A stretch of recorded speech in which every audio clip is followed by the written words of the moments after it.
Hola. Antes de comenzar, les voy a pedir a nuestros asistentes si pueden ocupar los espacios vacíos que están a su derecha, ya que todavía hay gente afuera que quiere entrar y así facilitamos su acceso mientras que estaban dando la charla. Entonces, si pueden ocupar los espacios y así la gente entra por este costado.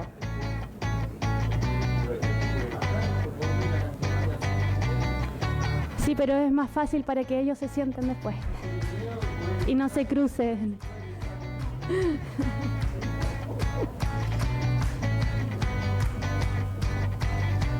Muchas gracias.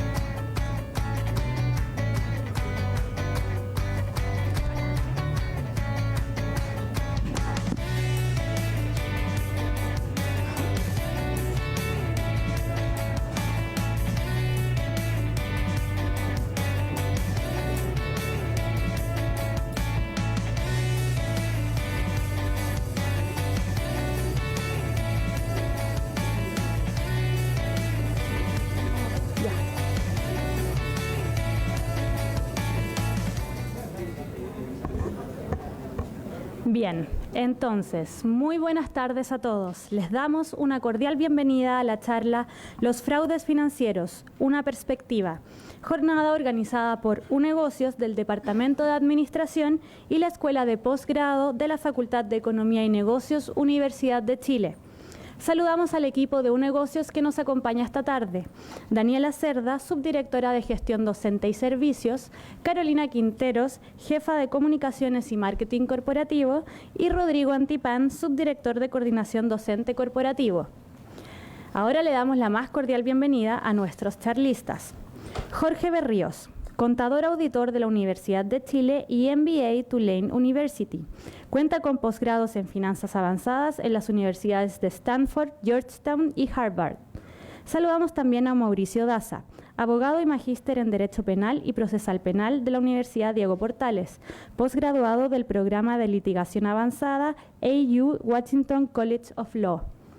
También saludamos a Sofofaotic, Círculo Ejecutivo de Recursos Humanos y Revista América Economía, organizaciones en alianza para difundir nuestro ciclo de charlas 2019.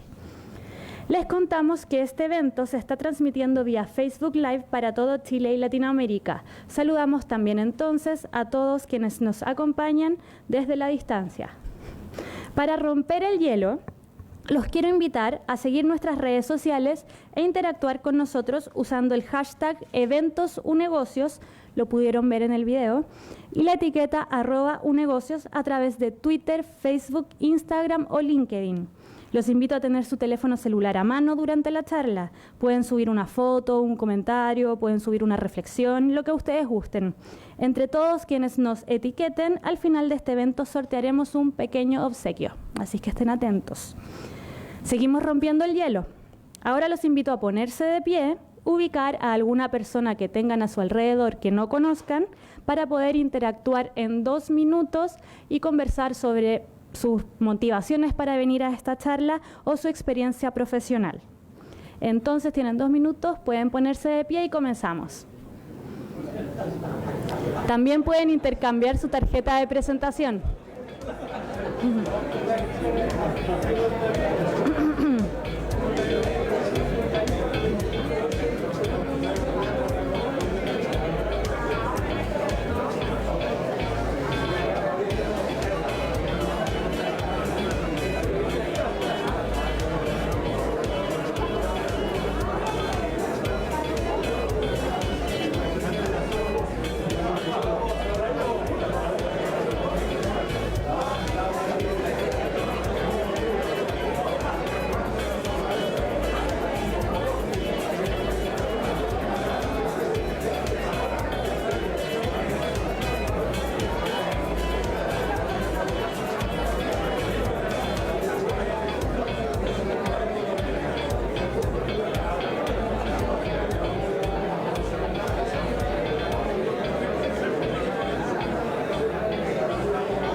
Bien, ya podemos terminar. Los primeros asientos están desocupados.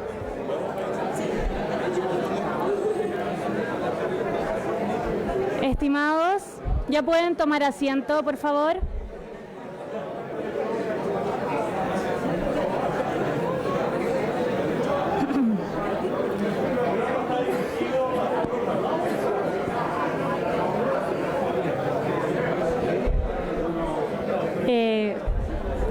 Profesores, ¿podemos tomar asiento, por favor?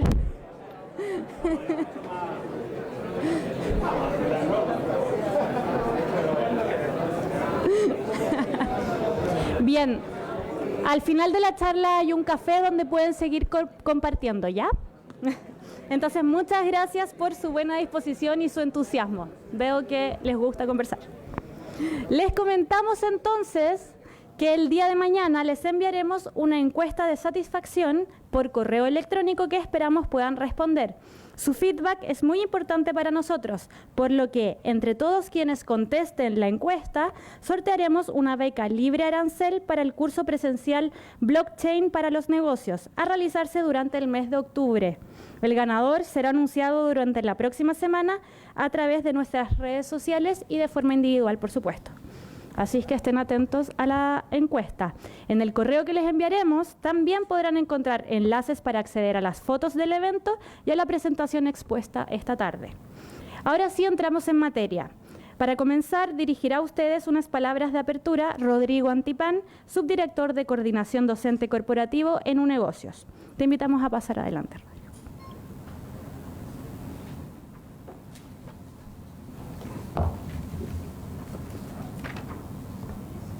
Hola a todos, ¿cómo están? ¿Bien? Qué bueno. Bueno, les damos las gracias por estar acá hoy en uno más de nuestros ciclos de charlas Unegocios 2019, ciclo que es creado especialmente para todos ustedes, donde pueden adquirir de manera constante conocimientos de tendencia en las diferentes áreas que tiene nuestra unidad. Áreas tales como finanzas e inversiones, marketing y ventas, dirección de instituciones de salud, área de dirección de general de empresas, en fin.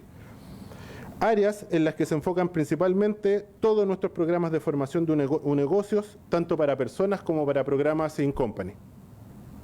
Nuestro ciclo de charlas Un Negocio 2019 cuenta como siempre con la experiencia y excelencia de los académicos de la Facultad de Economía y Negocios de la Universidad de Chile. A ello también sumamos una mirada práctica de los temas planteados, con casos reales para entregarles herramientas sobre cómo llevar a cabo soluciones concretas dentro de sus áreas de expertise.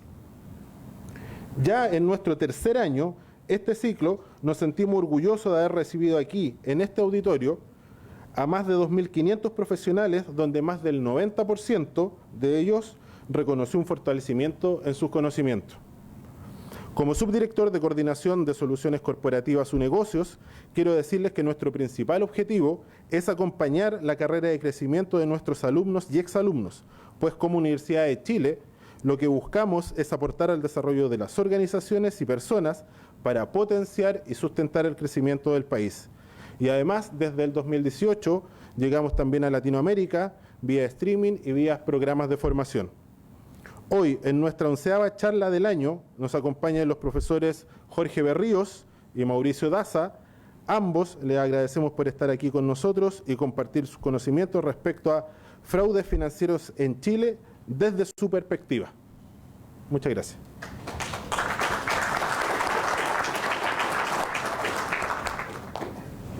Muchas gracias, Rodrigo, por tus palabras. Agradecemos a los asistentes y a continuación entonces invitamos a los expositores a iniciar la jornada con el tema Los fraudes financieros, una perspectiva. Por favor, ahora el espacio es suyo.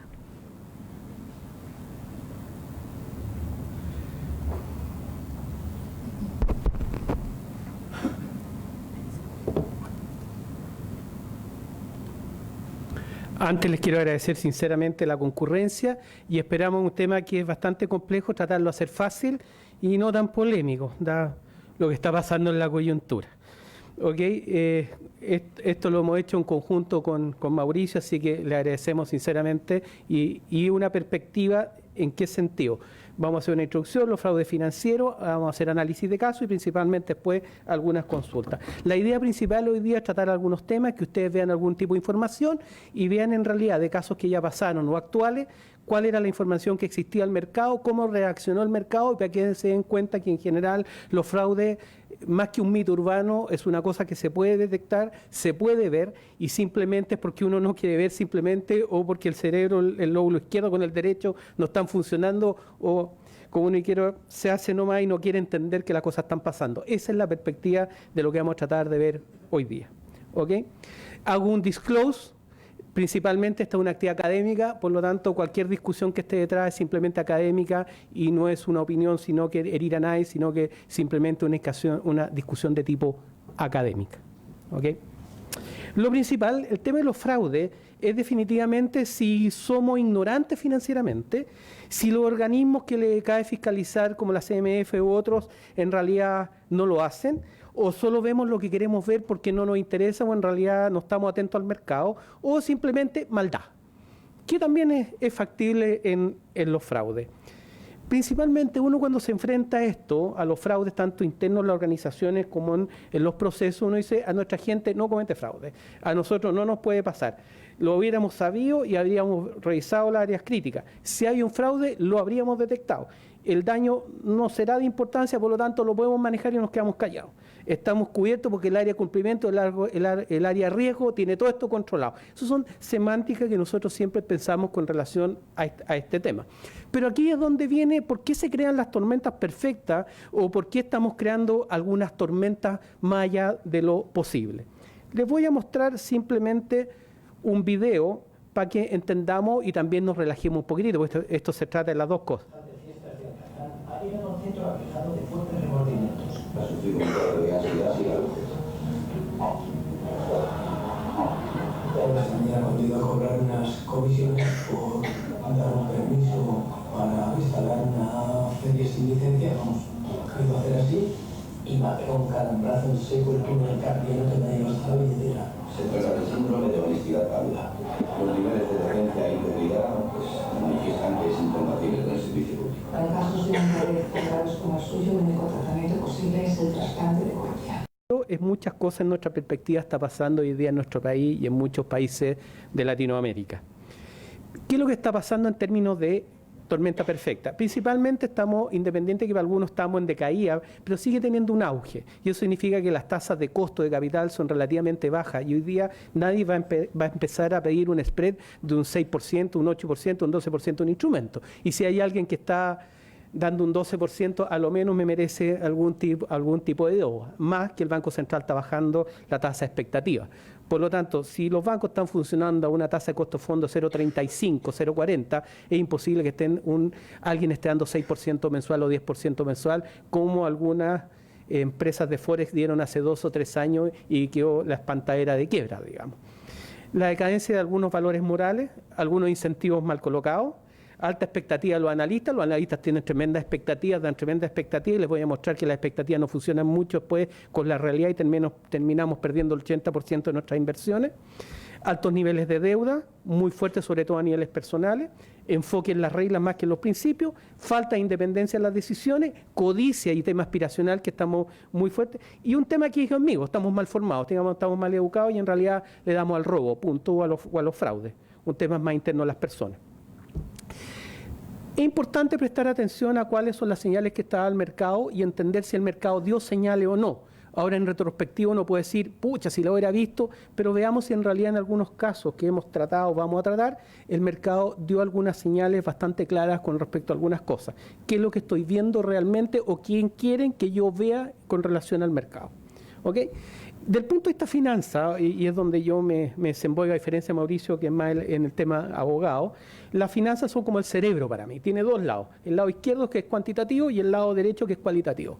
Si los dos lóbulos funcionan diferentes, la cosa se empieza a chocar. Por lo tanto, si yo entiendo que el mercado me está dando una información cualitativa y después yo la cifra veo uno, significa que la cosa no está funcionando. Por lo tanto, los dos hemisferios en términos de finanzas tienen que funcionar bajo la misma línea, porque esa misma línea determina que los resultados de una empresa, lo que está mostrando, son realmente reales. Si existe disyuntiva entre los dos hemisferios, significa que a lo menos investiguemos un poquitito o a lo menos tenemos algunos warnings, cosa que les voy a mostrar de los dos hemisferios en unos minutos más. ¿Ok? Pero una cosa principal que no hemos acostumbrado y que en realidad nosotros somos poco llanos a esto, las decisiones siguen siendo de nosotros.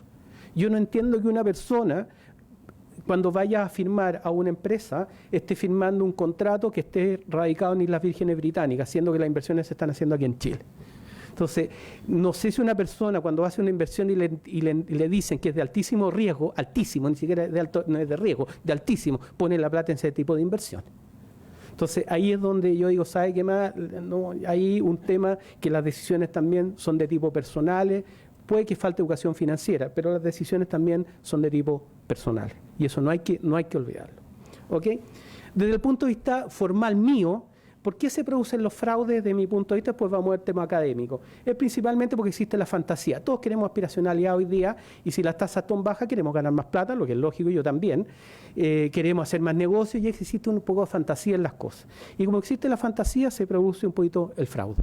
¿Por qué? Porque uno está ilusión. Y esto está en todos los segmentos, desde los quesitos, que se acuerdan que estamos en C2, C3, hasta Mr. Chan, que está en un ABC1, a un intermedio que yo en la escala de Maslow lo tengo muy abajo, al señor Garay, que en la escala de perspectiva está muy abajo, digamos, porque aparte es muy poco lo que se fue, entonces lo tengo en la escala de perspectiva de necesidad humana bastante baja en la escala.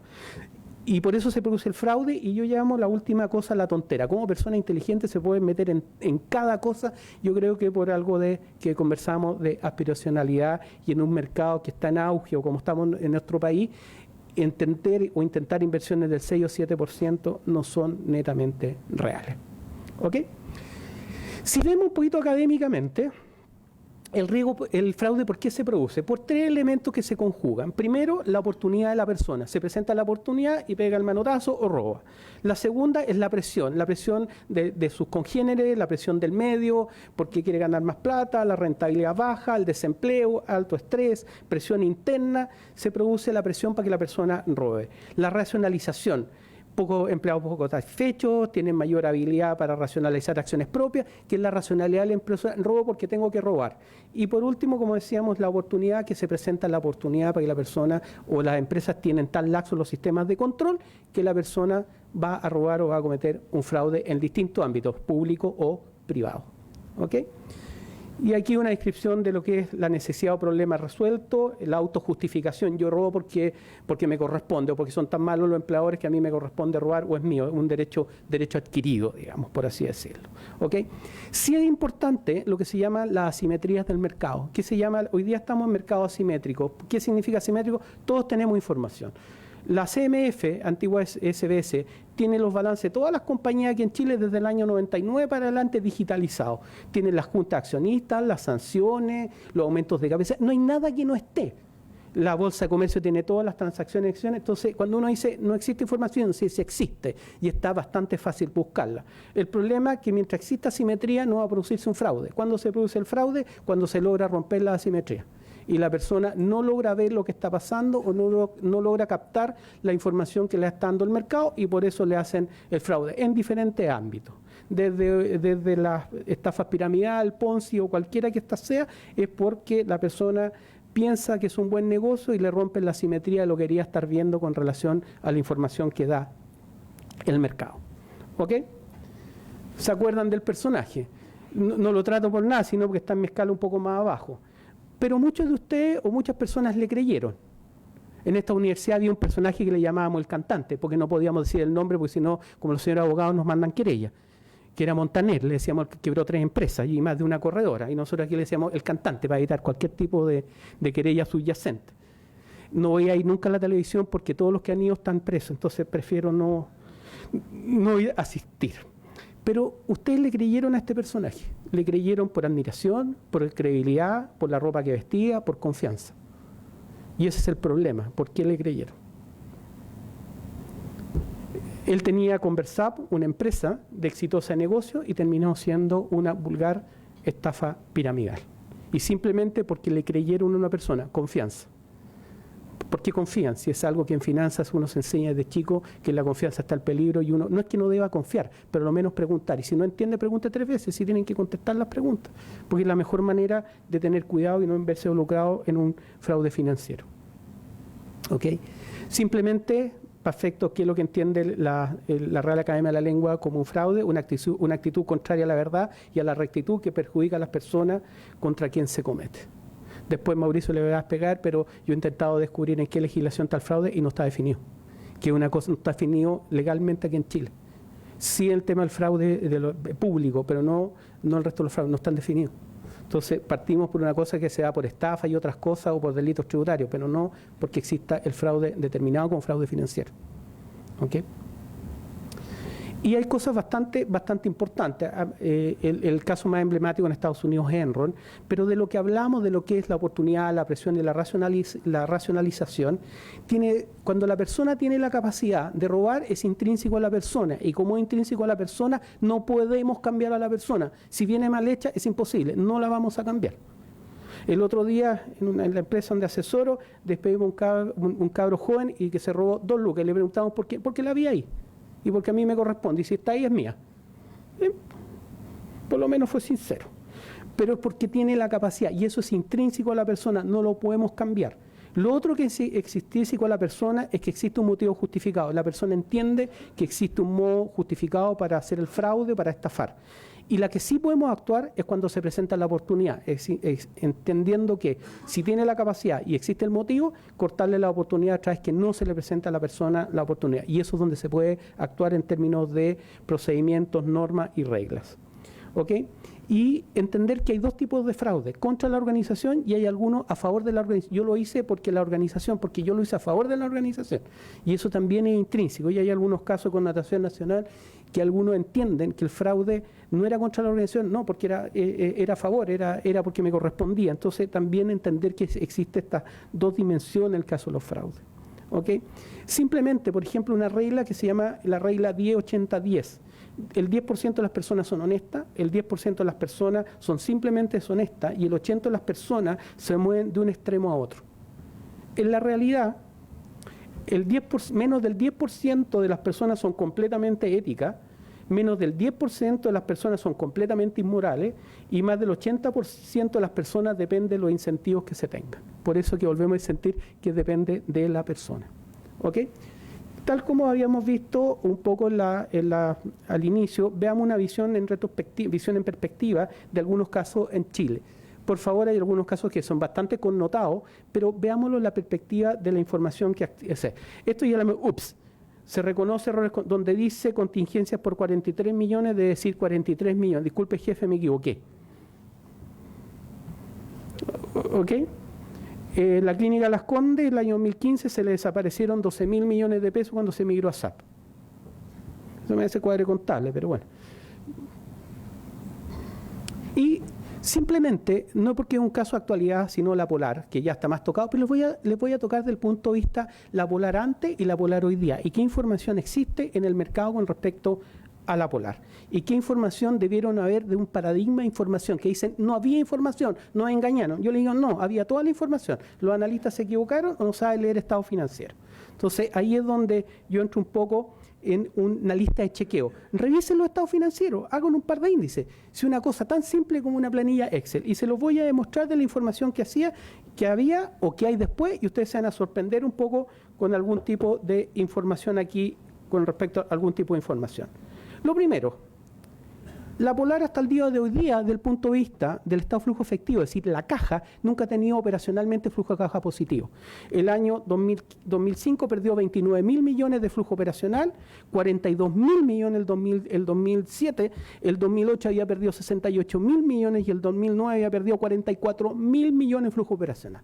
Y como uno sabe, lo que entra tiene que salir, por lo tanto que tengo que cuadrar esta cuestión, porque hay que vivir. Entonces, como uno cuadra, vendieron 67.000 millones en acciones, 50.000 en obtención de préstamos y colocaron bonos al público por 28.000 millones. Por lo tanto, esto simplemente es una bicicleta común y silvestre con respecto de buscar financiamiento en el mercado.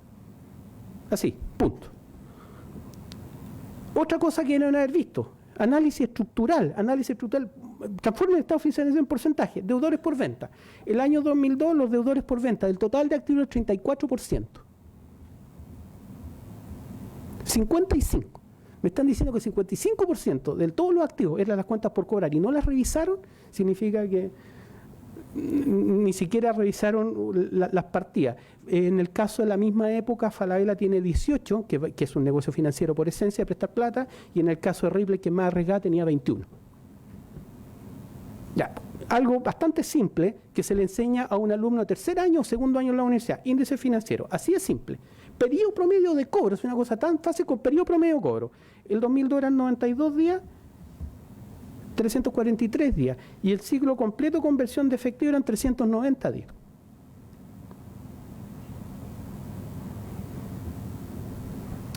¿Pero en qué creyeron las personas? Porque tienen que haber creído en algo. Creyeron en esto, en la última línea. Me disculpa, pero la normativa en esa época pasaba por la declaración de una empresa auditora, en este caso Pricewaterhouse, Sí. que dijera que estaba conforme, No. y con eso, ¿no es cierto?, la superintendencia no creaba ningún problema. No, estamos de acuerdo con eso, y por eso... En la norma, en la institución, No, estoy de acuerdo con usted. el financiador es auditor.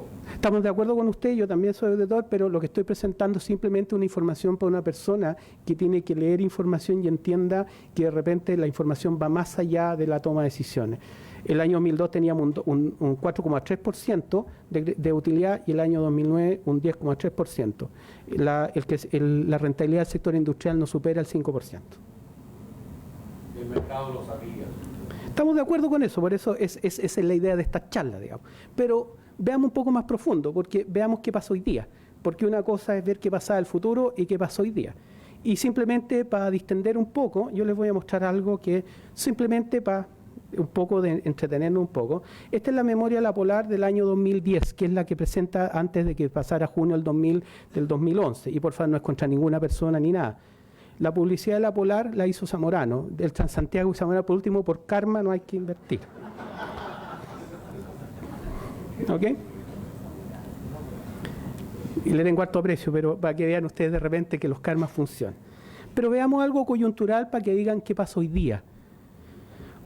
Octubre del año pasado, la Polar hizo una emisión de acciones por 18.000 millones, que en el fondo fueron del ingreso y 19.000 millones. Entonces yo me pregunto, porque vieron un poquitito los estados financieros, independiente de quién haya comprado las acciones, si fue compra propia o fue compra de tercero. Entonces digo, ¿vieron realmente los estados financieros de la Polar para ver cuál era la situación que tiene, por lo menos a diciembre de ese año, los que están años anteriores? Si uno ve en ese sentido los estados financieros de la Polar en aquellos años, no sé si se puede ver acá, pero de todas maneras, la pérdida acumulada que tiene la Polar es 300, no se nota bien, pero la pérdida acumulada son 390.000 millones de pesos y el patrimonio bajó de 115.000 millones a 109.000 millones. Si la Polar, que tuvo ese año una pérdida de flujo operacional, perdió 32.000 millones el año pasado de flujo operacional, y eso se junta que no ha tenido flujo operacional los otros años, y la utilidad del año pasado fue menos 13.000 millones, considerando que el fisco le devolvió 2.000 millones porque tiene pérdida acumulada. Si uno ve en esa perspectiva, significa en la realidad que uno ve en ese sentido, dándole a la Polar la esencia que tuviera 2.000 millones de utilidad, no recupera las pérdidas acumuladas antes de 165 años, 170 en promedio. O sea, no se va a ver resultados acumulados positivos dentro de los próximos 170 años, salvo que haga un aumento de capital o absorción de pérdida. No obstante lo anterior, para las personas que compraron acciones, les muestro la evolución de las acciones en el periodo 2017 hasta el día al 1 de enero. Esa es la evolución. Es decir, una acción que valía cerca de 94 pesos, hoy día está cercano a 20,58, 23,53 las últimas transacciones.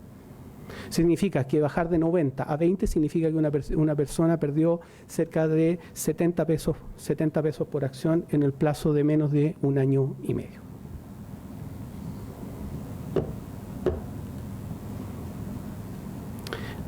Eso es cuando todos se quedan callados y se ponen a pensar. No estoy diciendo que esto sea bueno, que el auditor sea... No, estoy diciendo de una persona que tiene que tomar decisiones, tiene que comprar una acción y a lo menos vea la información que le está entregando el mercado con respecto a los datos. No estoy diciendo que aquí haya fraude, no, absolutamente no. Estoy diciendo una persona que puede perder el 80 o el 90% del capital invertido de sus fondos que tiene simplemente porque compró una determinada acción. Y eso sucedió en octubre del año pasado. Adicionalmente les muestro otro, Alsacia. No hay crítica con respecto a empresa pública, por lo tanto aquí no hay ninguna cosa. Pero este es un operador más relevante que tenía el Transantiago el año 2018. La operación terminó en octubre del año pasado. Pero este es uno de los operadores más relevantes que tenía el Transantiago. ¿Ok? Y yo cuando vi esto, miren, Alsacia no paga la deuda. Alsacia anunciará este miércoles que no pagará a los bonistas norteamericanos. Eso sucedió hace 2 años. Pero uno dice, aquí algo tiene, Alsacia acusa al gobierno, no respondió ante crisis financiera, ¿qué empresa? Estamos hablando de esta gente modifica casi 2/5 del traslado de movilización en Santiago. Y si se cortan 5 millones de boletos diarios, imaginar la cantidad de personas que quedan si esta empresa se va a la quiebra o tiene cualquier tipo de problema. No obstante lo anterior, lo que está ahí, independiente que se vea, KPMG dio abstención de opinión. Abstención de opinión a los estados financieros de Alsacia el año 2017. Y esto es un contrato público. Si le están diciendo que lo que está ni siquiera vale lo que publicaron. Adicionalmente, Alsacia presentaba el 2017, el 2018 ya lo presenta estado financiero, un patrimonio negativo de 115.000 millones y pérdida acumulada por 125.000 millones de pesos. Adicionalmente, cuando uno ve, lo que me llamó la atención cuando estaba revisando esto, las cuentas por cobrar aumentaron entre empresas relacionadas de 10.000 millones a 71.000 millones de pesos del año 2016 al 2017. Y cosa extraña, que ese año sacan a Panamá 66.000 millones de pesos hacia afuera. ¿Y por qué es relevante? Porque la PPT que estaba atrás, estábamos hablando que no pagó a los bonistas y más encima de no pagar a los bonistas está diciendo que está en crisis financiera.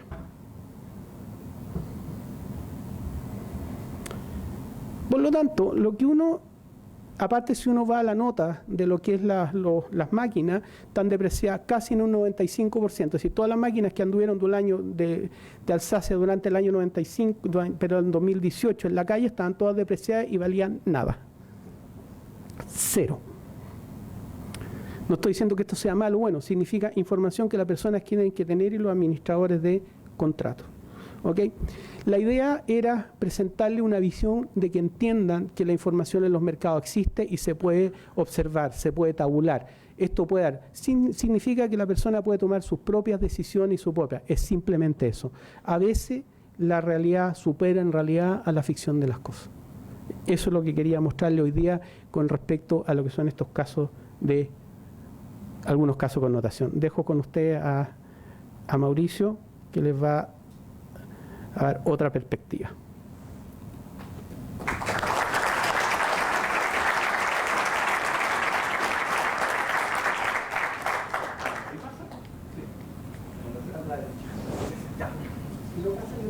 Perfecto. Bueno, buenas tardes. Muchas gracias por la invitación. Es un gusto estar acá compartiendo con ustedes esta jornada para ver fraudes financieros. La verdad es que yo lo voy a ver de una perspectiva más normativa y práctica, porque a mí me ha tocado ser abogado que interviene en muchos de estos casos de fraude financiero. Lamentablemente el día de hoy no le voy a poder hablar ni del caso Cascadas, ni de Alberto Chang, ni de AC Inversions, entre otros, porque soy abogado de esas causas. De hecho, varias de esas causas se están litigando en estos momentos. Entonces vamos a ver causas en las que yo no he intervenido y que ya muchas de ellas se encuentran con resoluciones que están a firmes. Por lo tanto, ya podemos hablar tranquilamente acerca de esto. Pero lo primero que vamos a ver tiene que ver con una cuestión de perspectiva más genérica, a manera de introducción. Un segundito. Ahí. A ver, la normativa que existe en nuestro país obviamente parte de ciertas bases, de ciertos fundamentos, tiene una lógica detrás, ¿no? Y esta lógica se vincula con tratar de perseverar o preservar el funcionamiento eficiente de los mercados financieros. Mercados financieros entendidos como este conjunto de canales de interrelación entre oferta y demanda de valores o de fondos. Y ¿cuáles son los principios que se consideran como relevantes para los efectos de que estos mercados funcionen de manera eficiente? Básicamente se requiere acceso de información, pero no de cualquier tipo de información. Esto es una perspectiva cualitativa, eso es lo que se busca con la legislación. La información obviamente debe ser veraz, o sea que dé cuenta de cuál es la realidad concreta, material, respecto de un determinado negocio, de una determinada empresa. No solamente debe ser veraz, esta información ha de ser útil, o sea que permita, en términos de que es suficiente y pertinente, el poder conocer, por ejemplo, lo que había hablado Jorge, el estado de una determinada empresa. Él dio el caso de Alsacia, de la Polar. Bueno, se requiere una información, no pedazos de información aislados, una información completa y suficiente. Y obviamente también se habla muchas veces de transparencia. ¿Pero qué significa el tema de la transparencia? También se ve desde la perspectiva del escrutinio real que se puede hacer por parte de cualquier persona en relación a esos antecedentes. Y para esto se debe conocer con claridad cuál es el origen de esa información, porque el origen de esa información le va a permitir a las personas que actúen, que sean agentes del mercado, poder evaluar cuál es el peso y credibilidad de esos antecedentes. En definitiva, lo que se pretende es que todas las personas tengan una posición de igualdad para hacer un escrutinio efectivo respecto de los antecedentes de los agentes que se mueven en el mercado financiero. Eso es lo relevante. No es que las personas tengan efectivamente ese escrutinio, que lo hayan hecho, un poco lo que decía Jorge, ¿no? Dado un conjunto de antecedentes e información. El punto no es si la gente hizo o no ese ejercicio. El tema es que si la gente tiene la oportunidad de hacerlo. Si esto se da, entonces se satisface el objetivo que establece la ley para estos fines.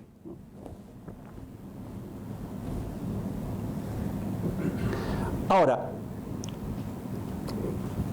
no hemos dado una institucionalidad, y esto es bien importante para entenderlo en términos esquemáticos, ¿no?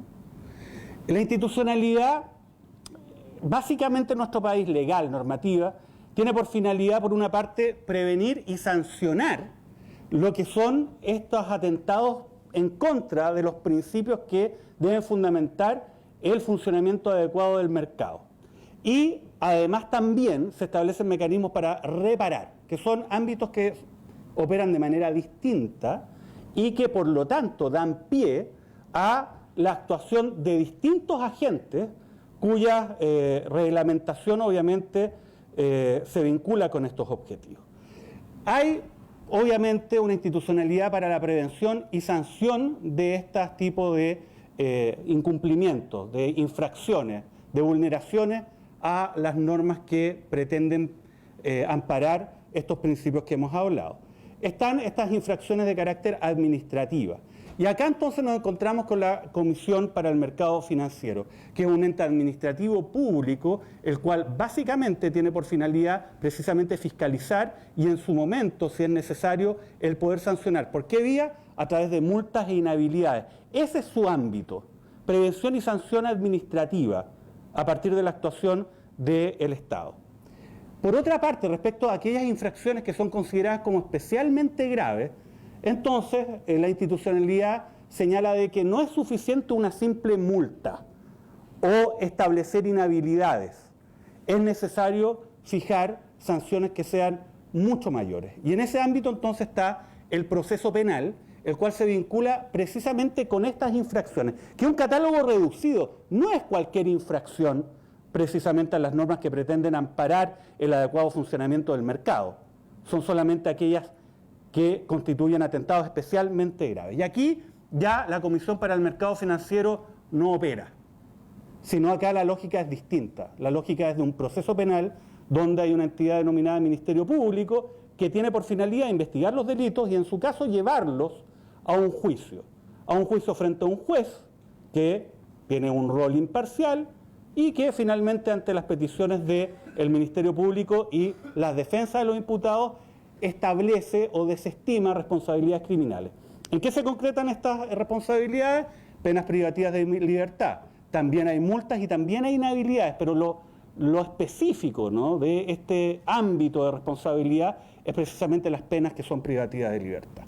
Y hay un tercer ámbito. Todos estos tres escenarios convergen en relación a las infracciones a la legislación de mercado de valores, que es la reparación. Y acá básicamente lo que corresponde es que cada persona la cual haya sufrido un daño producto de la infracción, un daño además que haya sido causado por esa infracción, obviamente puede ser reparado en procesos civiles. Esto es bien interesante porque en el ámbito administrativo y en el ámbito penal, como vamos a poder ver más adelante, la verdad que no siempre es necesario de que se haya producido un daño, que la conducta la cual se le imputa o se le atribuye a un determinado agente del mercado haya producido realmente un efecto. Puede ser que esa conducta no haya producido ningún efecto material en el mercado, pero igual es sancionado. Y eso tiene una lógica que vamos a ver con posterioridad. Ahora, esto es bien importante para entender la lógica del ámbito administrativo y penal. ¿Por qué castigar? ¿Cuál es la finalidad? ¿Es simplemente causarle un perjuicio o una venganza en contra de la persona que ha entregado información falsa al mercado, que ha realizado operaciones ficticias? No, tiene otra finalidad y estas son las finalidades por lo menos en el ámbito de un Estado de Derecho democrático moderno, ¿no? Que involucra una prevención general. Y la prevención general es básicamente el evitar que las demás personas cometan la infracción. Es decir, sabe que usted comete una infracción grave, entonces nosotros le vamos a demostrar a la sociedad, a todos nosotros, de que obviamente el cometer esa conducta involucra un perjuicio que se concreta en la pena o en la multa y por lo tanto no lo hagan. Eso es lo que se señala. Y por otra parte se ha considerado de que a partir de este tipo de sanciones lo que se hace es también mandarle un mensaje a la comunidad en el sentido de decir, ¿sabe qué? Ojo, esta norma es de verdad, esto está vigente. Esto puede sonar muy retórico, pero tiene una incidencia práctica muy relevante y además determina las consecuencias de la inacción por parte de los órganos del Estado cuando existen infracciones graves y no se hace nada, o se hace poco o no se cumple con la ley, porque estos fines finalmente se van socavando. Se habla también de prevención especial, o sea, ya no enfocado en la comunidad, sino en la persona que cometió la infracción. La persona concreta, ¿no? Para los efectos de que no reincida y que además también se le mande el mensaje en relación a la vigencia de la norma. Ahora, bien interesante porque siempre se dice, bueno, a ver, el tema de las multas, ¿no? De la CMF, la acción de la Comisión para el Mercado Financiero en este ámbito parece que es sustantivamente diversa a la actuación del Ministerio Público, por ejemplo, cuando hay un juicio penal y hay una condena privativa de libertad. Pero la verdad que no es así. Finalmente es un tema simplemente de magnitudes, nada más, porque estas dos acciones involucran lo mismo, el Estado sancionando a las personas producto de que incumplen ciertas reglas. Es un tema de magnitud, pero no hay más diferencia en eso. Ahora bien, vamos a analizar dos casos, como les señalé, son dos casos en los cuales yo no he tenido intervención alguna como abogado. Y creo que son casos que reflejan bastante bien cuál es la normativa que se ha aplicado y que se ha dejado de aplicar en relación a los fraudes más importantes en el ámbito financiero de nuestro país. Los fraudes más importantes, obviamente, no son los de Chang, los de Garay, ¿no? Ni los de AC Inversions, ni estas, digamos, estafas piramidales. En rigor, donde uno puede ver que la norma se pone más en tensión, ¿no? Es precisamente en el ámbito del mercado de valores. Y acá, obviamente, el orden de magnitudes es exponencialmente superior al caso de esos fraudes, ¿no? Y por eso los voy a comentar con ustedes. Un pequeño introducción al caso de Inverlink. Al año 2003 Inverlink era un holding muy importante y prestigioso, quizás algunos de ustedes se acuerdan, ¿no? Era de los más importantes de nuestro país, su dueño era una de las personas más destacadas también en el ámbito del mundo financiero de Chile, que no lo voy a nombrar porque no voy a dar nombres hoy día, pero si alguien lo quiere decir en voz alta yo no lo voy a callar. Pero el punto es que habían 41 empresas de este holding, un holding enorme, grande, prestigioso. Corredoras de bolsa, fondos mutuos, factoring, mutuos hipotecarios, securitización. Estoy simplemente mencionando algunos porque no me cabían en la página. Y el asunto es que era tan prestigioso este holding que no solamente operaba con entes privados, ¿no? Fondos de inversiones de los más importantes en Chile, sino que funcionaba y operaba también con entidades estatales, como lo vamos a ver en unos momentos más. Pero, ¿qué es lo que ocurrió? Y esto es algo que yo siempre veo en todos los casos importantes en nuestro país. Acá se descubren los grandes fraudes no porque la institucionalidad que está abocada a poder detectarlos, analizar la información, llegan y digan, mire, ¿sabe qué? Oye, acá hemos encontrado un antecedente y hemos abierto una caja de Pandora y está este mega fraude. No, siempre son accidentes. Uno de los accidentes recientes fue el caso Penta, ¿no? Estaba Hugo Bravo, y obviamente sin Hugo Bravo no habríamos sabido nada. Si no se pelea Hugo Bravo con los dueños del grupo Penta, la verdad que no habría caso de financiamiento ilegal de la política ni nada de aquello, digamos, y todo lo que vino por delante. No seguiré hablando de esa causa porque también soy querellante ahí. Pero el punto es el siguiente. El entonces presidente del Banco Central llega un día a su oficina y encuentra en su bandeja de correo un correo que le rebotó. ¿Y le rebotó por qué? Porque la persona que lo envió, se lo envió a una cuenta de un ejecutivo de Inverlink, lo envió con un error. Le agregó una L más a @inverlink.cl. Entonces rebotó porque dijo, ¿sabe qué? Esta es una dirección que no existe. Y vino de vuelta. ¿Qué es lo que había en ese correo electrónico? Habían antecedentes que la secretaria del presidente del Banco Central estaba enviando al ejecutivo de Inverlink acerca de decisiones que iba a adoptar el Banco Central sobre tasas de interés. Después se descubrió de que esto ella lo hacía regularmente. Y no solamente eso, sino que además recibía pagos a cambio de esa información.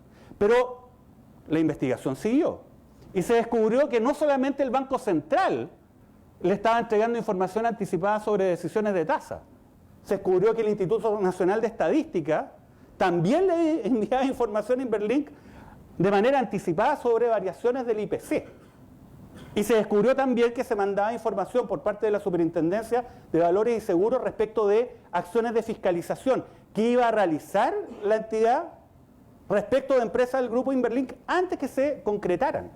¿Y cómo se hacía esto? Básicamente porque ellos manejaban una red de personas a quienes pagaban de manera bastante generosa dentro de cada una de estas organizaciones para obtener esa información anticipada. Y obviamente con esa información anticipada ellos adoptaban decisiones para aumentar sus ganancias y evitar pérdidas. Ese era básicamente el punto de toda esta actuación. Pero esto era genérico, ¿no? Sin embargo, aquí ocurrió algo que era mucho más específico y aquí donde el escándalo se hizo total y da cuenta además de lo feble que son en la práctica las instituciones que estaban a cargo de controlar el buen funcionamiento no solamente del mercado de valores, sino también de las instituciones públicas. Porque ¿qué es lo que ocurrió? Bueno, surgió el caso Corfo Inverlink. ¿Y en qué consistía el caso Corfo Inverlink? Tiene varias complejidades, pero yo se lo voy a explicar de manera bastante genérica. Lo que hacía Inverlink era que tomaba un depósito a plazo de un banco de la plaza. Tomaba un depósito a plazo por 100, por ejemplo. Perfecto. Inverlink lo que hacía en ese momento era tomar contacto con el jefe de finanzas de Corfo, persona obviamente que también era pagada por parte de Inverlink. ¿Y qué es lo que le decía? Mira, hagamos una cosa. Yo este depósito a plazo que adquirí a 100, tú cómpramelo a 110. Ah, ya, perfecto. Pero como no lo podían hacer directamente, porque Inverlink era corredor de bolsa también, y lo tenían que hacer a través de un tercero, entonces se ponían de acuerdo y decían, mire, ¿sabe qué? Yo Inverlink voy a endosar este pagaré, o sea, se lo voy a transferir al corredor, y tú después se lo adquieres a el corredor. Y le pagas solamente el monto de su comisión, 1 o 2. O sea, al final se hacía Corfo de este documento. Pero acá viene lo interesante. El jefe de finanzas de Corfo no se quedaba con el documento que venía con 2 endosos pegados. ¿Qué es lo que hacía? Le pasaba el documento original de vuelta a Inverlink. ¿Qué es lo que hacía Inverlink? Le sacaba físicamente los endosos. Entonces el papel quedaba como adquirido de un comienzo del banco, sin endoso, o sea, era de Inverlink. ¿Y qué es lo que hacía Inverlink con ese documento? Iba al mercado y obtenía financiamiento con cargo a ese documento. Tal cual. Ahora, ese financiamiento lo obtenía, pero se establecía una condición. La condición era decir, ¿sabe qué? Yo se lo vendo, por ejemplo, a cualquier entidad financiera, el documento, pero establecíamos de que Inverlink podía recomprar el documento dentro de 30 días. Ustedes dirán, ¿pero por qué eso de recomprar el documento dentro de 30 días? Bueno, sencillo, porque esta era una bicicleta. Entonces, ¿qué es lo que ocurría? Al cabo de 15 días, hacían la operación igual. Y llegaba otro documento, ya no por 100, por 200. Entonces, cuando Corfo recibía finalmente el documento y se lo traspasaba a Inverlink, Inverlink recompraba el primer documento y se lo devolvía físicamente a la Corfo. Y así iban bicicleteando estos pagarés, estos depósitos a plazo. Y así iba obteniendo un financiamiento, porque iba obteniendo dinero.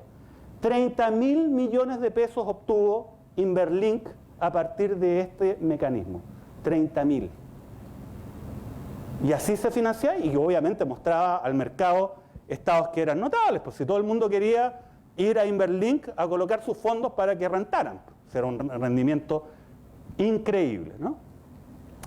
Ahora, esto nos da una buena excusa para poder analizar muy brevemente, no voy a ser muy dogmático en este ámbito, sino simplemente para tener presente cuáles son aquellos delitos los cuales finalmente fueron objeto de condena las personas que estaban involucradas en estos fraudes. Obviamente voy a dejar aparte a todos los funcionarios públicos que recibieron pagos para el objeto de entregar información anticipada de sus respectivos organismos, ¿no?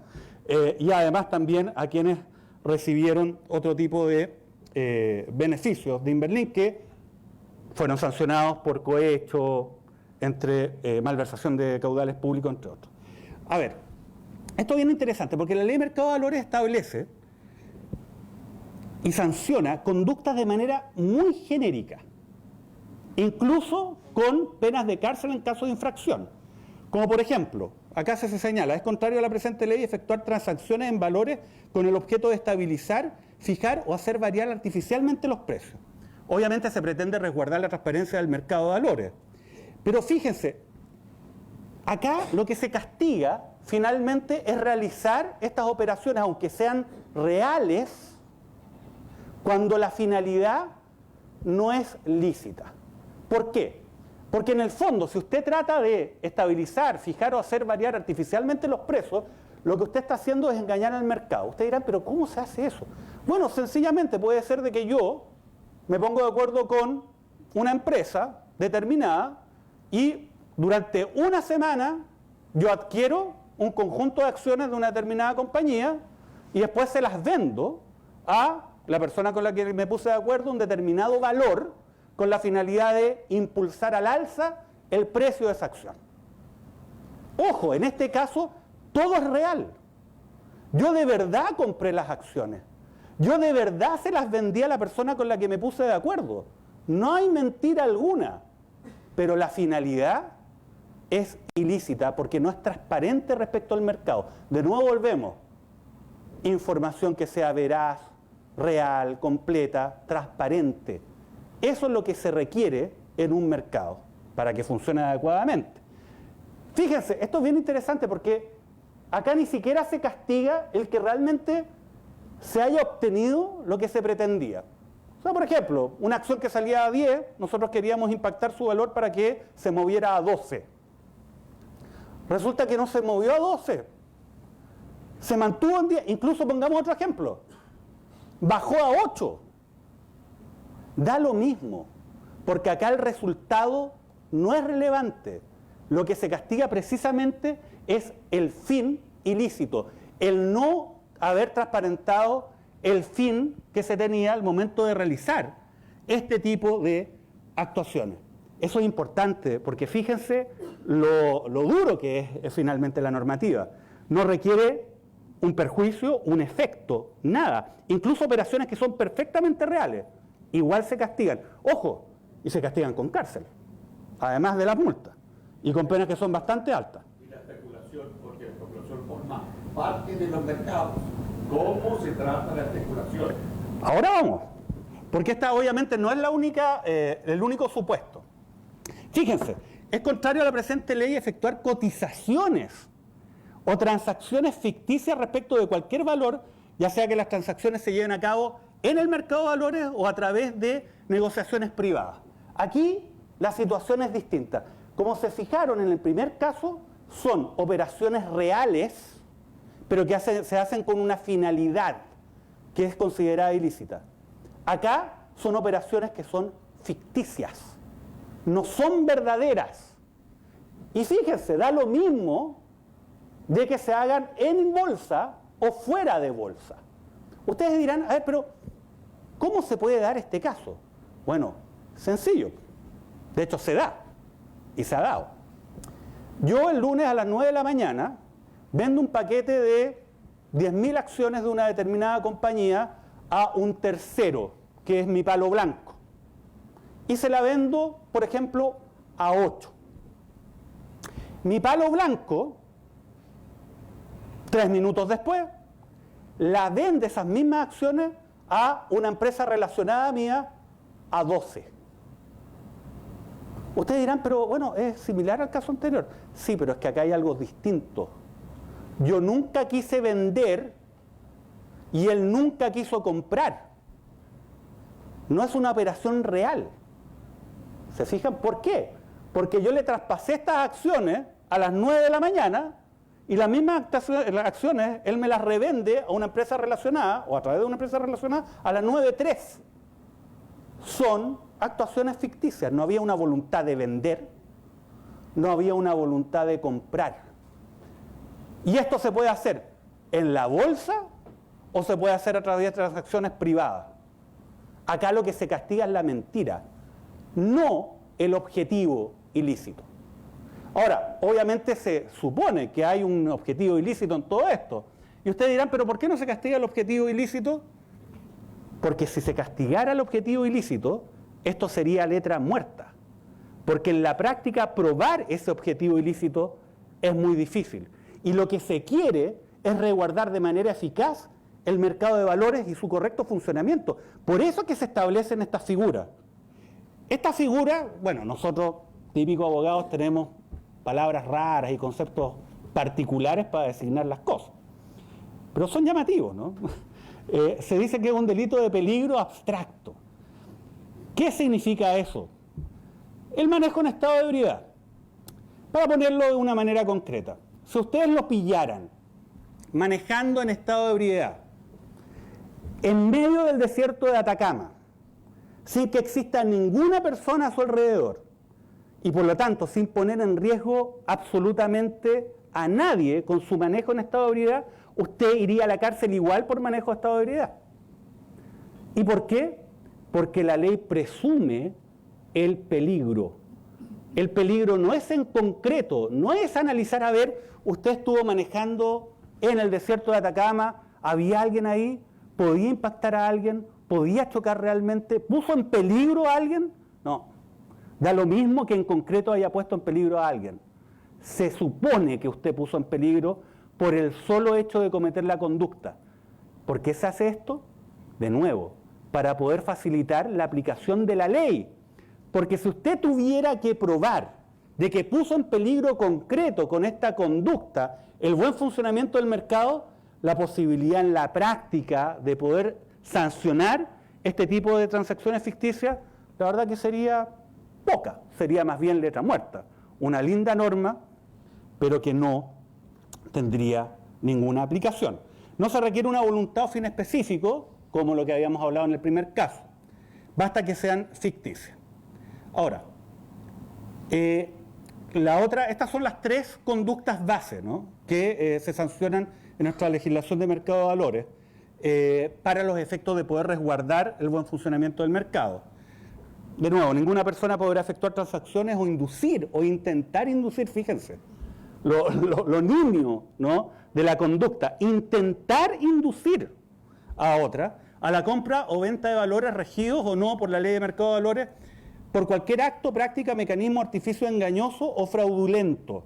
Oiga, acá no se exige absolutamente nada, salvo que lo que esté haciendo usted sea engañoso o fraudulento. Engañoso o fraudulento cuando le está mintiendo a alguien, en concreto, no en términos generales, ¿no? Ahora, esta norma también fue objeto de sanción. Las personas que estuvieron involucradas en el caso de Inverlink finalmente cumplieron penas de cárcel. Y uno de los supuestos más importantes y que son de usual utilización en nuestro país cuando hay persecución administrativa o penal en el ámbito de mercado de valores es esta norma. Esto es lo que más se aplica en nuestro país, esto es lo usual. A quienes se sancionan penalmente y también con multas, a quienes maliciosamente proporcionan antecedentes falsos o certificaran hechos falsos a la Comisión de Mercado Financiero, a una bolsa de valores o al público en general para los efectos dispuestos en esta ley. Maliciosamente proporcionaran o certificaran. Maliciosamente en general, ¿qué es lo que ocurre? Estábamos viendo el caso La Polar, por ejemplo. Ellos también fueron sancionados por esta norma a condenas de cárcel. Ahí habían antecedentes falsos, porque en el fondo ellos estaban mostrando una cartera de deuda que era irreal por el mecanismo de repactaciones. Ellos hacían repactaciones automáticas. O sea, tenían un conjunto de personas que no pagaban y ellos llegaron a un punto que lo hacían de manera computacional. Tenían un software y seleccionaban a un grupo de esas personas que no estaban pagando y los repactaban unilateralmente. ¿Qué significaba eso? Que nunca los llamaban. La persona que era el deudor nunca supo de que había llegado, entre comillas, a un acuerdo con La Polar. Entonces esa cartera vencida y que era mala, la transformaron en una cartera vigente y que parecía que era no tan mala, ¿no? Y ellos a partir de eso hicieron sus estados contables y eso es lo que informaron a la entonces Superintendencia de Valores y Seguros, y obviamente la Superintendencia le informa al mercado. Esa es la relevancia. De nuevo, ¿se fijan lo que estamos hablando al comienzo? No hay una información real, completa, fidedigna, que permita un escrutinio que sea efectivo, ¿no?, respecto de la situación de la empresa. Y eso se castiga, y se castiga acá. Pero también se habló en un momento respecto de la certificación. Y ahí ha habido gran polémica respecto de la labor de lo que son precisamente las empresas que certifican, ¿no?, los estados contables de estas compañías. Y en general no han sido condenadas. ¿Y por qué no han sido condenadas? Porque está el elemento malicioso. O sea, ellos recibían información falsa de parte de las empresas y los auditores obviamente analizaban a partir de esa información. Y ellos certificaban los estados contables a partir de esa información. Hay discusión acerca de si es que fue una actitud más bien pasiva y pudieron haber hecho más, ¿no? Hay quienes decían que no, hay quienes dicen que sí. Incluso muchos dicen, ¿sabe qué? Las compañías auditoras se habían transformado en una suerte de críticos literarios, porque uno podía ir con un libro de ciencia ficción, ¿no? Prácticamente, y si estaba bien escrito, ellos decían, ok, está perfecto. Pero bueno, más allá de eso, el elemento clave es que sea malicioso. O sea, lo hacen a sabiendas. Sin duda en el caso de La Polar, por ejemplo, y en el caso de Inverlink sin duda, estas personas lo hacían con pleno conocimiento de que estaban proporcionando información falsa acerca del estado de su cartera de deudores, porque ellos mismos la habían repactado y establecieron un mecanismo bastante singular, ¿no?, de repactación. Bueno, acá voy a avanzar rápido, pero el otro ámbito se vincula con el uso de información privilegiada, que acá, bueno, podríamos estar hablando una tarde completa acerca de esta figura, ¿no? Pero solamente para repasarla, porque también ha sido fuente importante de la sanción en La Polar, la sanción en Inverlink, y en general, en todos los casos de fraude financiero relativamente importante en nuestro país, aparece esta figura, ¿no? Y obviamente son antecedentes que personas que por la posición que ocupan dentro de una compañía o en relación a una determinada operación, ellos reciben antecedentes y esos antecedentes pueden impactar en la cotización de un valor, ¿no? Y ahí está, esa es la definición legal, están los antecedentes que tienen carácter de hecho esencial. También está, y esto se vincula con la realidad de nuestro mercado de capitales, de nuestro mercado de valores, ¿no? El punto 3 es una reforma que no es tan antigua a la ley de mercado de valores, ¿no? Las decisiones de adquisición, enajenación, aceptación o rechazo de ofertas específicas de un inversionista institucional en el mercado de valores. Inversionista institucional, una AFP. Obviamente, imagínense si una AFP llega importante en nuestro país y se sabe que ya, este mes voy a tratar de adquirir acciones de la compañía X. Obviamente, si esa decisión se conoce, va a impactar el valor, pues, obviamente, ¿no? Y por lo tanto, los ejecutivos que están al interior de la AFP o que han intervenido de alguna manera en la toma de esa decisión, están en la situación de ser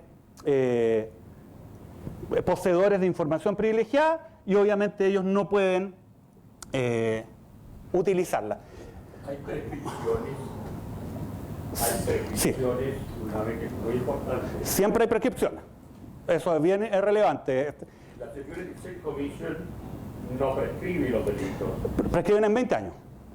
Y ahora está, ¿no es cierto?, el caso de LAN con Piñera, así es, presidente, con Cueto, está y no prescribe y está en carpeta. Hace como 8 meses acontece ex gerente general de Sokimich, $125.000 y por los ADR en relación a la operación al transar en las bolsas de Estados Unidos. Bueno, efectivamente, en todo caso, en esos casos hay una ventaja, que la prescripción se interrumpe, ¿no? Se para la prescripción cuando existe una investigación vigente. Entonces, por lo menos en esos casos, efectivamente, el caso LAN está vigente en Estados Unidos. Acá la Fiscalía lo investigó, pero desechó el caso. El caso en la SEC está vigente. El caso CQM, bueno, yo ahí soy querellante y algo intervine en esa arista, digamos, de la SEC. Cursó multas por $30 millones en Estados Unidos y suspendió el proceso, ¿no? En contra de CQM. No lo terminó, lo suspendió bajo determinadas condiciones que tiene que cumplir dentro de un periodo de tiempo, ¿verdad? Y acá la verdad es que se llegó a un acuerdo por parte de la Fiscalía con SQM para que se terminara la causa por cohecho, que es la misma por la cual fue sancionado por $30 millones y está suspendida, no está terminada, acá se terminó a cambio del pago de $3,5 millones. $3,5 millones yo le voy a explicar. Es una fracción de la utilidad diaria de SQM que obtiene a partir en un 40% de la explotación de pertenencias del Estado de Chile en el Salar de Atacama. Bueno, esa es... a ver, hay sanciones administrativas. Las sanciones administrativas, que son básicamente multas, corresponde a cualquier persona que tenga esta información privilegiada. ¿Y cómo se concreta? Con multas e inhabilidades. Se dice, mire, sabe que usted no va a poder ser ejecutivo, director, gerente de ninguna empresa que esté bajo la fiscalización de la Comisión para el Mercado Financiero. Esto para cualquier persona que tenga información privilegiada. Pero hay ciertas personas que están en una situación especial, que son las personas que hacen este uso deliberado de información privilegiada. Ahora, no son todas las personas las que pueden ser objeto de una sanción penal por uso de información privilegiada. Cualquier persona puede ser multada, pero no cualquiera irá a la cárcel. ¿Quiénes pueden ir a la cárcel? Este conjunto de personas. Ahí yo se la estoy exhibiendo, no me voy a detener mayormente para poder hacer más fluida esta charla. Pero este conjunto de personas, la ley, lo que dice, ¿sabe qué? Por la posición en que usted está, yo voy a presumir que toda la información que usted tiene respecto a la compañía es privilegiada. Se presume, usted no lo tiene que demostrar. En los otros casos hay que acreditarlo, ¿no? Acá no. Hay una presunción legal de que los directores, gerentes, administradores, ejecutivos principales y liquidadores del emisor inversionista institucional, en su caso, tienen información privilegiada. ¿Usted utilizó esa información privilegiada? No, no solamente le voy a pasar la multa, usted se va a ir preso. Abogado, esto es lo mismo que sucede en los directorios con el la norma del interlocking, que hay directores que participan en 2 directorios y son empresas que supuestamente compiten. Claro, es que ahí también hay que ver si es que finalmente ellos han sido declarados como un grupo económico o no. Ahí hay distintas lógicas, ¿no? Pero efectivamente hay que señalar que ellos pueden utilizar la información privilegiada no solamente en beneficio de ellos, sino también de un catálogo de personas que pueden ser compañías en las cuales ellos participan. Habitualmente en propiedad más que en administración, ¿no? Esos son los casos de personas que por su posición manejan información privilegiada. Usted no tiene que acreditarlo. Si usted está ahí, usted es usuario de información privilegiada. La ley lo presume, aunque no sea así. Hay otras personas, insisto, esto solamente para que los tengan ahí a la vista, hay otras personas que no se les presume que son titulares de información privilegiada por la posición que tienen. Por ejemplo, el director de una compañía, por la posición institucional, estructural que tienen, sino por lo que ellos han hecho en relación a una determinada operación. Por ejemplo, los auditores que están analizando una compañía y que conocen de determinados negocios. Respecto a esos negocios, no solamente ellos, fíjense el último punto, los cónyuges convivientes de las personas señaladas ahí arriba, así como cualquier persona que habite en su domicilio. Todos ellos se presume que son usuarios de información privilegiada, titulares en rigor de información privilegiada. Porque el tener información privilegiada no se sanciona. Lo que se sanciona es el uso de esa información. ¿Cómo se sanciona? Insisto, en los primeros casos, multa. En los segundos casos, multa y cárcel cuando la ley presume que usted es titular de esa información. Muy rápidamente, un segundo caso. Este caso, a diferencia de Inverlink, que es uno de los mayores fraudes que se han conocido en nuestro país por la envergadura, ¿no? Que tuvo y los montos involucrados, además la afectación a la fe pública. Había un punto en el que nadie sabía si es que los endosos de papeles que habían pasado por Inverlink eran reales o no. Hubo una crisis importante porque era un actor relevante en el mercado y todos tenían pagaré, todos tenían depósito a plazo, muchos eran detentadores de estos documentos que habían pasado por Inverlink. Nadie sabía si los endosos eran verdad o mentira. Bueno, Intervalores, este es un caso vigente. ¿Por qué lo presento ahora? Lo presento ahora porque este es un caso que ustedes van a estar escuchando durante los próximos meses y creo que va a ser muy importante. Bueno, obviamente estamos frente a una corredora de bolsa, ¿no? Ustedes saben de que finalmente todas las operaciones en una bolsa de valores no se realizan por cualquier persona, sino son los corredores los que lo realizan. Los corredores lo realizan de manera directa a nombre de ellos o habitualmente lo que uno hace cuando quiere comprar acciones, uno va y le pide a una corredora que las compre por uno. Bueno, ¿cuál es el tema? Y esto es lo notable. Intervalores, esta es la imputación que se hace y que está abierta. Todavía no hay una sentencia condenatoria, así que todo esto está abierto. Pero esto es lo que hoy día se ha sostenido por parte de la autoridad. Ellos realizaban estas transacciones, pero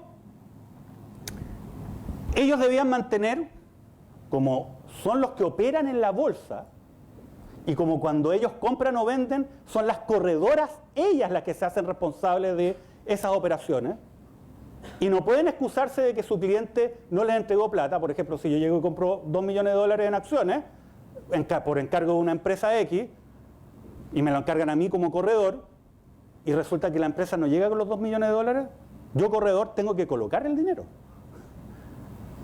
No existe la posibilidad, por mandato expreso de ley, de que el corredor diga, no sabe qué, es que este señor no me entregó la plata. No. Usted realizó la transacción, la cumple. Y por eso tienen que tener patrimonios mínimos. Bueno, esta corredora, ¿qué es lo que hizo? Lo que hizo fue funcionar ocultando la situación patrimonial real.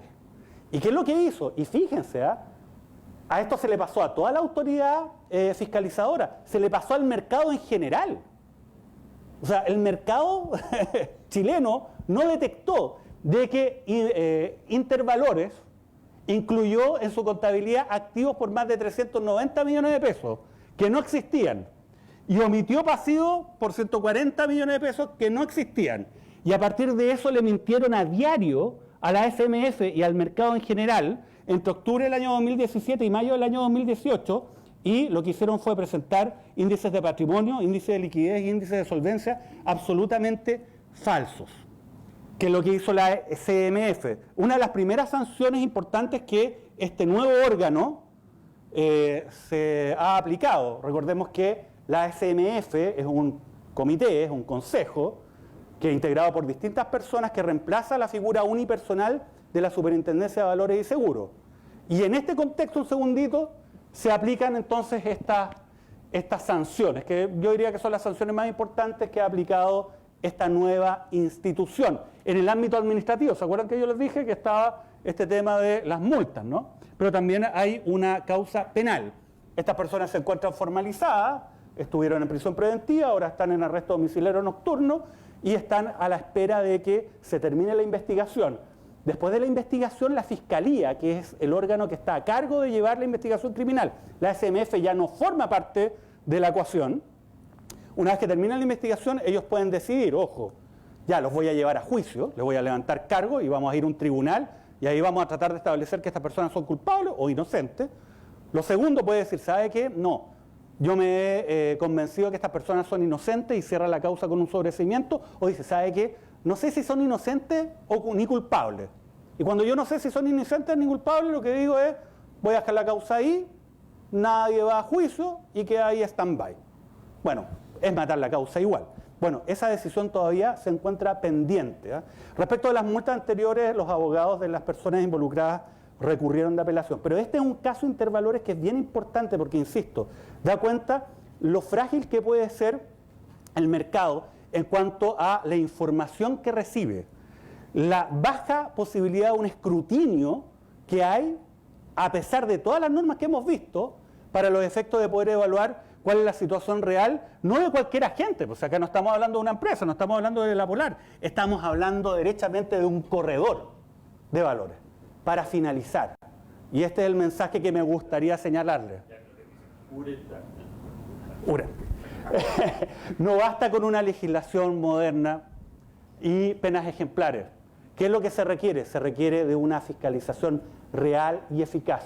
Si ustedes le muestran la legislación chilena a cualquier persona en el ámbito internacional, van a pensar que vivimos en Suiza. Derechamente, porque nuestra legislación en muchos ámbitos bastante más sofisticada que legislaciones de países desarrollados incluso. Y las instituciones aparecen como bastante consistentes. ¿Cuál es el problema? El problema son las personas de carne y hueso que están a cargo de llevar adelante estas instituciones, de cumplir y hacer cumplir la ley. Y en eso es donde nuestro país falla. Es un tema de usos, costumbres, de una cierta cultura institucional de impunidad que se dan respecto de grandes delitos donde intervienen grandes empresarios y altas autoridades. Y eso es lo que hay que perfeccionar, más que hacer cambios legales que siempre pueden ser útiles, pero no son determinantes. Eso. Espero no haberme extendido demasiado. Sí, un segundo. Entonces, agradecemos a Jorge y Mauricio por esta excelente instancia de aprendizaje. Le pedimos a Rodrigo Antipán acercarse para hacer entrega de un pequeño recuerdo a nuestros expositores.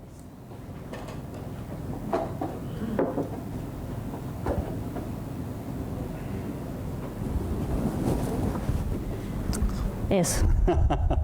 Bueno, muchas gracias. Gracias. Hecho. Lo ocuparé. Ahí la foto de rigor. Gracias por la invitación. Lo voy a llevar a los juicios de... ¿En serio? Para el cafecito.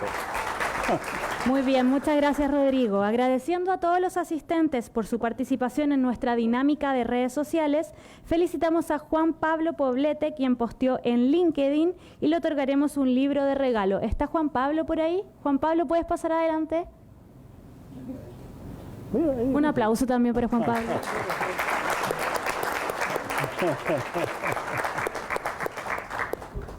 Ahí el profesor te entrega tu premio.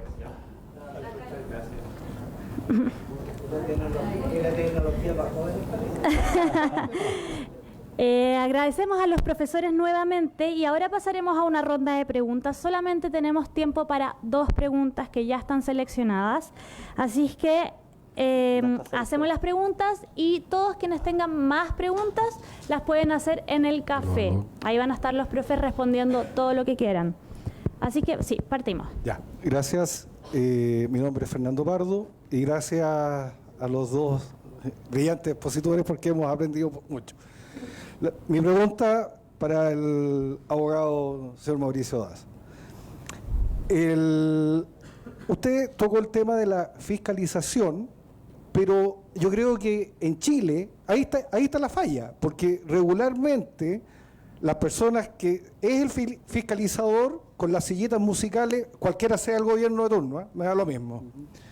Generalmente el fiscalizador trabajó en la empresa que anteriormente, o sea, trabajaba y después tiene que fiscalizar a su propia empresa. O sea, a su ex empresa. Y son empresas que están asociadas por, bueno, ya sabemos, por los holdings, hay intereses familiares. Entonces, el problema a lo mejor no es la fiscalización, es la norma. Es que derechamente la persona que vaya a fiscalizar no tenga ninguna relación ni con los socios, ni con las empresas, ni que haya trabajado en aquellas. Gracias. ¿Contestaste? Sí. Bueno, a ver, efectivamente, siempre se habla de la puerta giratoria de la delincuencia. ¿Se han fijado que ese es como el gran tema de las personas que cometen portonazos, delitos en contra de la propiedad, que son los que tienen mayor incidencia social en la práctica? Pero poco se habla de la puerta giratoria entre el Estado y las empresas reguladas por el Estado. ¿Cuánto ex subsecretario está hoy día sentado cómodamente en el directorio de alguna de las empresas del área que alguna vez le tocó supervigilar? ¿Cuánta autoridad sectorial también está ahí? Es cosa de ver lo que ha ocurrido durante los últimos días, no voy a decir mucho más. Pero el ámbito, digamos, es que efectivamente acá hay un tema normativo. Las inhabilidades no solamente deben estar enfocadas en el periodo en que una persona está ejerciendo como autoridad. Es obvio que una persona que es superintendente de valores, ahora miembro de la Comisión para el Mercado Financiero, no puede paralelamente estar asesorando a una sociedad anónima que transa sus valores en bolsa. Eso es obvio. Pero también sería obvio de que no pudiera hacerlo dentro de un periodo previo o posterior, ¿no? A el asumir estos cargos. Y la verdad es que, bueno, entre otras cosas yo soy asesor legislativo en el Senado, no es muy popular en esta época decirlo, pero es así, hace varios años, y yo he visto cómo cuando se discuten estos temas se presentan indicaciones, o que son propuestas de modificación a un proyecto de ley en discusión por varios parlamentarios que se sabe que, a ver, extendamos la inhabilidad 2 años después de que la persona deja el cargo, o 2 años antes de que la persona deja el cargo. Oye, y inefablemente fracasan esas votaciones. Entre gallo y medianoche, porque esto no aparece en las noticias, pero fracasan estas votaciones y dicen no, porque eso es atentar en contra de la libertad de trabajo de las personas, qué sé yo. Que es un eufemismo finalmente. Pero fíjate que más que un tema normativo, insisto, si acá el problema no es tanto la ley, sino son los usos y prácticas de las autoridades. Y para que esos usos y prácticas mejoren, lo que se requiere son mayores niveles de transparencia y un interés también mayor por parte de la comunidad, nosotros, en estos temas, para hacer valer precisamente la crítica cuando estas situaciones se dan. Ni lo uno ni lo otro existe hasta el momento en nuestro país. Yo te puedo comentar un poquitito más de mi ámbito financiero. Yo creo que hoy día, como dice Mauricio, tenía hoy día el empoderamiento de las personas, que hoy día te puede hacer una denuncia anónima por redes sociales y termina siendo más efectiva que cualquier ley.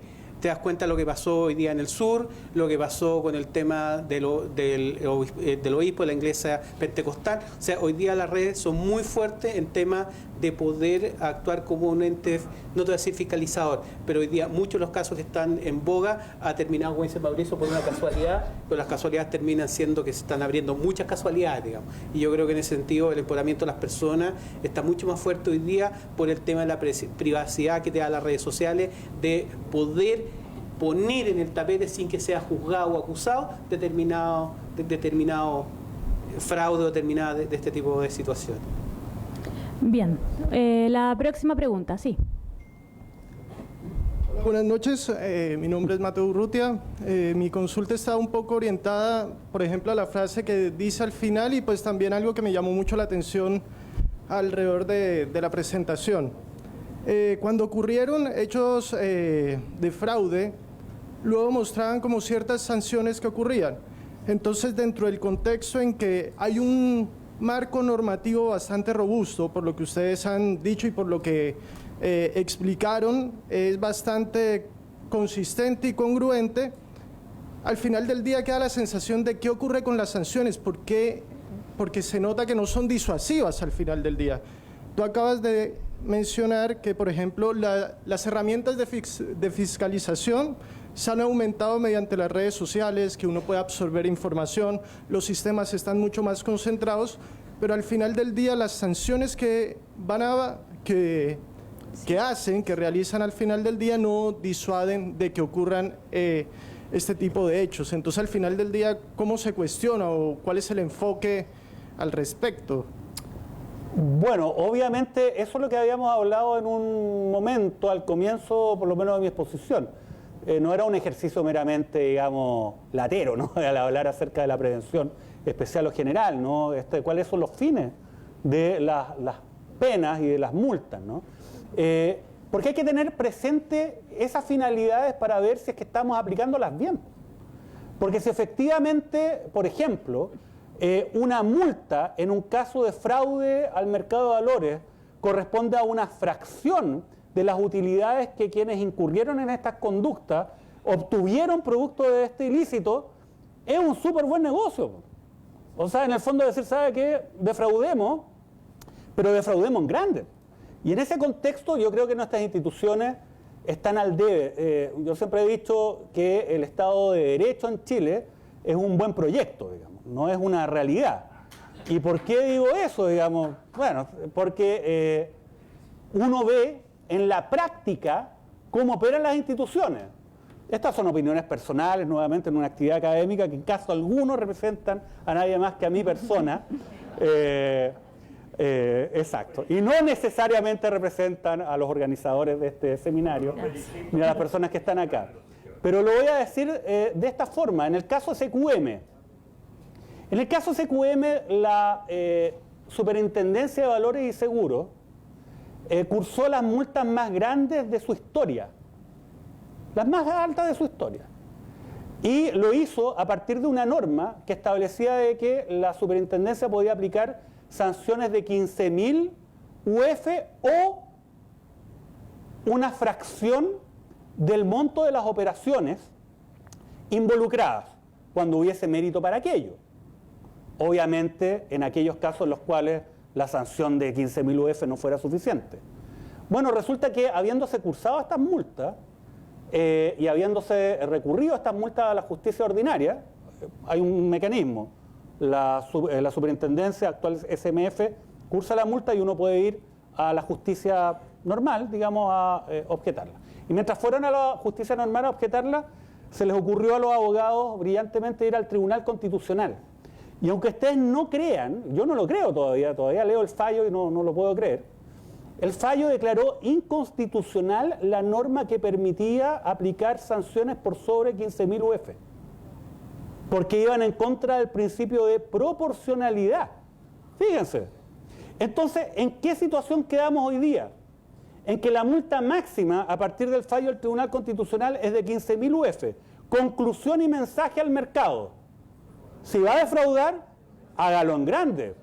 Y que los 15.000 UF, que es lo máximo que usted arriesga, bueno, corresponda a la fracción menor, digamos, de la utilidad que usted puede obtener. Estos son el tipo de hechos, de circunstancias que obviamente hacen que la normativa vigente que nosotros podemos exhibir tenga una gran fractura con la realidad de su aplicación. Y ese es el problema que tenemos hoy día en Chile, no un tema normativo, es un problema de cómo funcionan las instituciones en la práctica.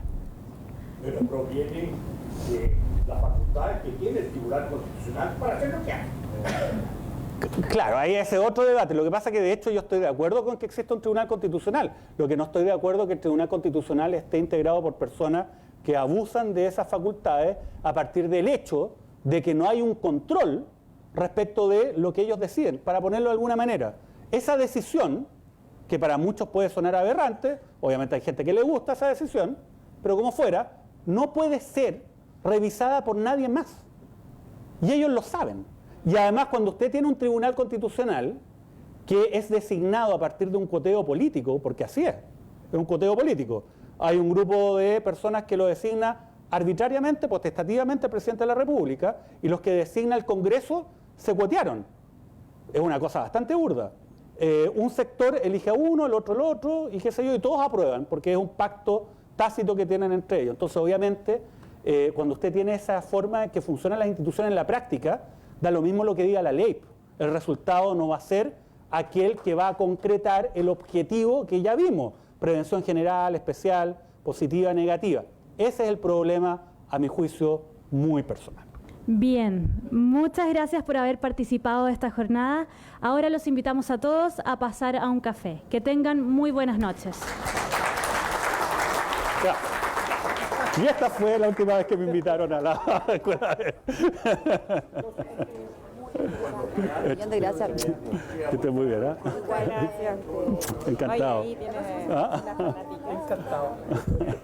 Muchas gracias. Hecho. Bueno, espero que no haya sido tan polémico. No te preocupes. Sí, pero estamos en la escuela de Derecho. De Economía, pero igual, es parte de la Casa de Bello. Exactamente lo mismo. Y eso es lo que vale.